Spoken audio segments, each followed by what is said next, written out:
What's good, y'all? Anderson Emerald here to talk about the men's 100 meters at the Prefontaine Classic and all that kind of went down, as this actually was a very surprising race. But as you come in, if you're new, if you've been here before, be sure to like the video, subscribe to the channel. It truly does help me out, and I appreciate all the support. But let's talk about this 100. Now, the conversation entering this race was going to be Kishane Thompson versus Trayvon Bromell, along with a bunch of other guys. That was the headliner because Kishane Thompson had just run 9.75 seconds out at the Jamaican trials just this past weekend. Trayvon Bromell, he had run 9.84 seconds a few weeks earlier at the Rome Diamond League. So we were going to see these two guys clash and go head to head.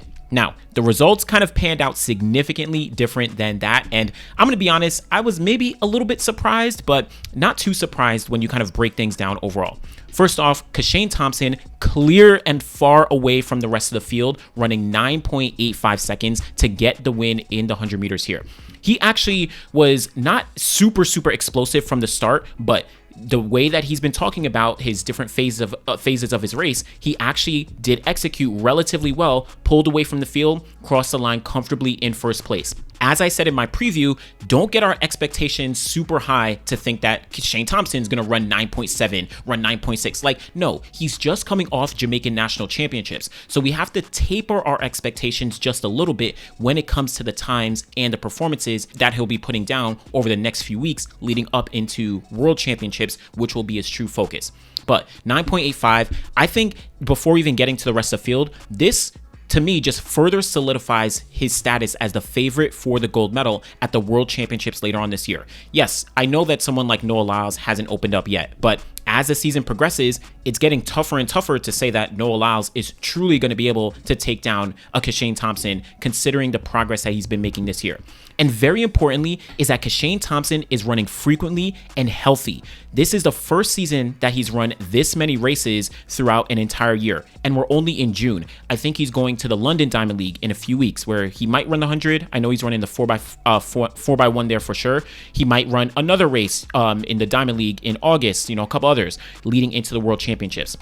This, along with all the other races he's done throughout the year, are not only building up his experience when it comes to the times and performances, but also his confidence across the board. Remember the criticism that many people gave him last year where, Kishane, isn't able to perform in big meets. Kishane isn't, he gets blinded by the lights. He's, not going to be able to show up when it counts. All those kind of conversations have been coming up, and especially entering 2025, having just missed out on the gold medal at the Paris Olympics. But now that he's getting more races against literally the best men in the world, he beat out everyone in Jamaica. He's now beating out every single other top athlete outside of, Akani Simbine or, Fred Curley, Kenny. Like, yes, there's a couple other guys who are in that convo, but Kishane Thompson's confidence is going through the roof at this point. And just like I've been saying all year, I think that he is the clear favorite, and it's going to be very hard to see that someone is going to take down Kishane Thompson when we get to the World Championships. Anything can happen. Absolutely anything can happen, but I think Kishane Thompson is absolutely on one right now. But behind him, I'll be honest, this race did not unfold like I expected. Second place was Zharnel Hughes, 9.91 seconds for second, and he hasn't run very frequently since, I think, Grand Slam track in Philadelphia. I don't think he's ran at all since then. So for him to run a season's best of 9.91 seconds, we know that Zharnel Hughes is on a mission to get on the podium once again. He's the defending bronze medalist from the World Championships in 2023. So Zharnel is definitely on one, and this is another stepping stone in the right direction for him to kind of parse through the noise that everyone else is making, and for him to just focus solely on getting to those World Championships, making the final, and possibly getting on that podium. But this is where things do get very interesting. Trayvon Bromell in third place, 9.94 seconds. This was interesting because I think like many other people thought Trayvon would be a little bit faster, maybe up there with Kishane Thompson. But what I kind of noticed was the first phases of his race, kind of his start and execution in that first 30 to 40 wasn't as it wasn't a display of dominance like he had at the Rome Diamond League, where he was out like a rocket relative to the rest of the field. Here, he got out decent, but not super well. But I think overall, this is a good performance for Trayvon, and just overall backs up what he did in Rome, backs up what he did in Florida, in the sense that he is healthy, he is fit, he is looking like maybe the top American or number 2 in terms of Kenny B right now in the 100 meters. He's looking like he's ready to make the team. That is the key for me with Trayvon right now. He's healthy and he looks ready to make the team. Yes, getting to the world champion, or not being at the world championships and getting on the podium, that's a different conversation than the first step of making it on Team USA. And considering who he just beat out, considering who he's beaten out at the Rome Diamond League, like a Fred Curley or someone like that, I think this is a good stepping stone for Trayvon. But I'll be completely honest. I thought that he was going to be a little bit farther ahead, at least in that first half. And maybe, you know, there's just things he's working on to prepare himself for USA's. That's the ultimate goal for someone like Trayvon Bromell. But fourth place, Brandon Hicklin. Brandon Hicklin is quietly, but pretty, you know, strongly putting together a strong 2025 season that has seen him go under the 10-second barrier on a few different occasions. Here, he runs 9.98 seconds, another time under the 10-second barrier, beating out, you know, we'll talk about Christian Coleman in a second, but listen, he's looking consistent. I would not be surprised if Brandon Hicklin makes the team to the World Championships this year in the 100 meters. It'll be very tough. It'll be very, very tough, but I don't know. He's looking pretty good. He beat out Christian Coleman here. He beat out Christian Coleman down in Florida a few weeks back, and he held his own in Grand Slam track out in Miami. So listen, Brandon Hicklin, a really strong season that he's putting together, and I like his progression overall. Fifth place, Ackeem Blake. Ackeem Blake, 10.03 seconds. Not too worried about the time. Similar to Kishane Thompson, coming off running a personal best 9.88 seconds at the Jamaican National Championships. I think he's just restarting in terms of like, okay, let's go back to the ground level. Let's go back to, you know, resetting our focus so we can get to the World Championships and potentially make that final. The key for Ackeem Blake is he has never made a World Championship or Olympic final in his entire career. Never made one. So that is the first stepping stone for Ackeem.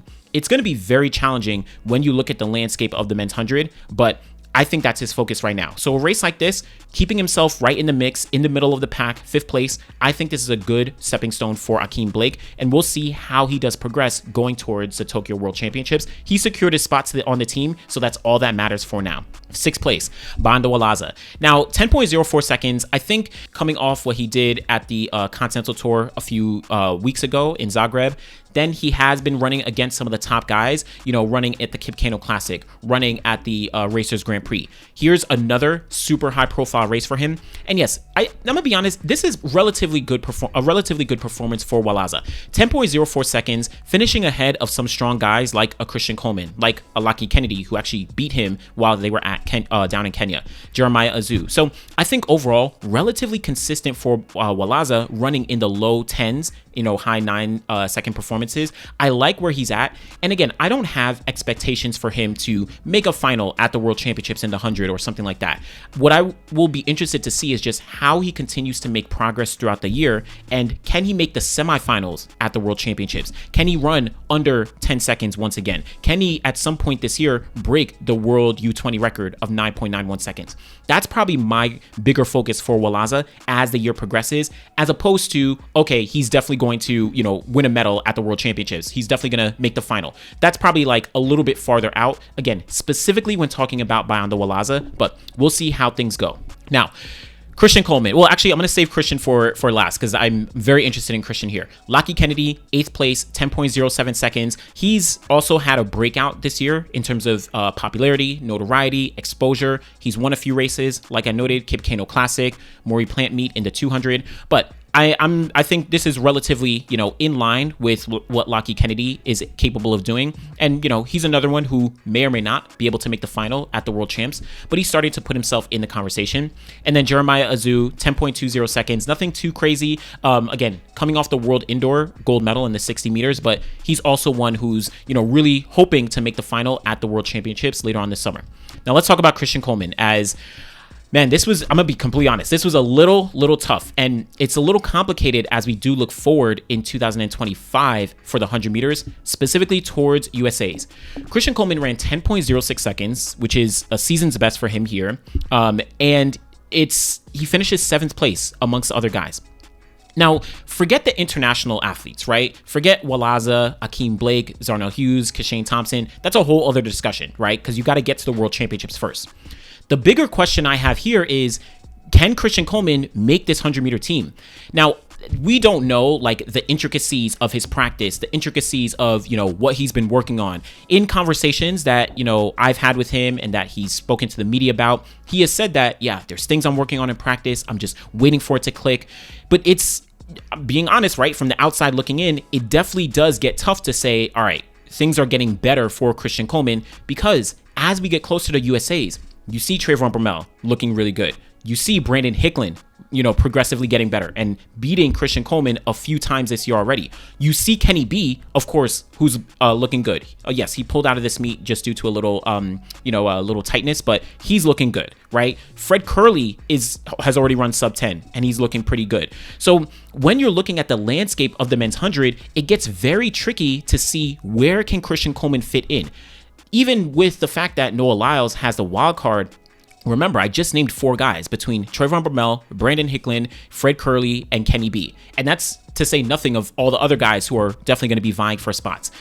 Now, this isn't to say that Christian Coleman isn't going to make the team, right? We've seen him be competitive year after year. Even last year, the first time that he missed an Olympic or a world or Olympic team that he's tried out for, he finished only behind Noah Lyles, Kenny B, and Fred Curley. But now it's starting to look a little bit more tricky to say, all right, Christian Coleman is definitely going to make this team.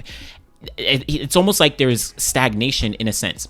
And like I said, we don't know the specific intricacies as to what is going on in practice, what he's working on, all those different things. But when he does communicate like, I'm just waiting for it to click and, you know, I'm working on these things and I'm just looking for the right moment, et cetera, et cetera. But as we get a few weeks closer to USA's, it's like, all right, when are we looking for Christian Coleman to really turn it on? Again, I don't know. He could turn it on at USA's or start running 9.8s, right? He's capable of that. He has the talent to do it. But when I see a performance like this in Prefontaine, where he's equaling his season's best, but finishing down the pack behind 2 American sprinters who are very likely on pace to finish ahead of him, it does definitely look a little tricky. I'm rooting for Christian Coleman. Let me be clear, but it's just like the reality of the situation. Listen, it's tough. So shout out to Kishane Thompson, 9.85, clear, in my opinion, clear favorite for the gold medal. I am interested to see, will he ever match up against specifically someone like Akane Simbine when we get back onto the circuit? Kenny B, maybe Kenny B will run some Diamond Leagues after USA's. So those are the matchups that I do want to see. But I mean, you tell me, is anyone stopping Kishane Thompson? Yes, someone can stop Kishane Thompson, but will anyone actually stop him? We could see them run at it's possible. I don't know. I know he's running the 4x1 at the London Diamond League. I don't know if he's running the 100 meters at the London Diamond League, which is where Noah Lyles will be. I would never pick Noah Lyles to win that race because that's his first 100 of the year. But Kishane Thompson, unstoppable right now. And again, keep a lookout for Brandon Hicklin. I think he has the potential to make the USA team in that 100 meters. But let me know what you think of this men's 100. Going to be circling back maybe tomorrow morning or after this later on tonight with the rest of the recap of the Prefontaine Classic. Some crazy performances. But let me know what you think. Be sure to like the video, subscribe to the channel. Always truly do appreciate y'all. Thanks for watching.